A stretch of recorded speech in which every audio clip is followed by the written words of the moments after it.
Hello everyone, in this video we're going to show you how to split your screen on Windows 11. This lets you see the content of two or more windows at once on the same screen. It's a very useful trick to know because it can help you compare content side by side or improve productivity. Here, we will show you two ways, using the new Windows feature, Snap Windows, and using the old method by dragging applications. Let's start. First, we need to check if Snap Windows are active. Go to Start, then open the Settings menu. Click on the System category. Next, select Multitasking. Snap Windows will appear as one of the options. Make sure its toggle is switched to On.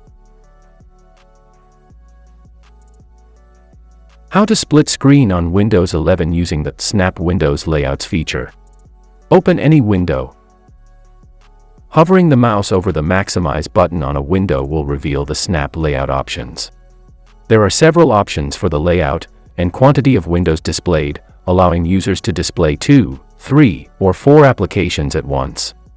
For instance, select the 2-panel option. Clicking the right half will snap the current window to the right side, and fill the left side with other open windows.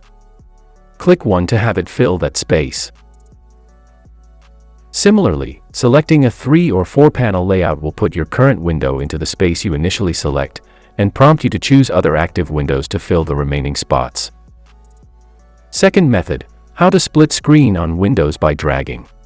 Place your cursor anywhere on the top portion of a window, and drag it where you want to move it. You'll see the split screen indicator appear when it's ready to snap into place, which looks like a faint or ghosted outline of a window. Release when you're ready. Now you can move another window in the same way, and continue to do so until you have the split screen configuration you're looking for. Hope this video helped you. Please like and subscribe to our channel for more tutorials. Thank you.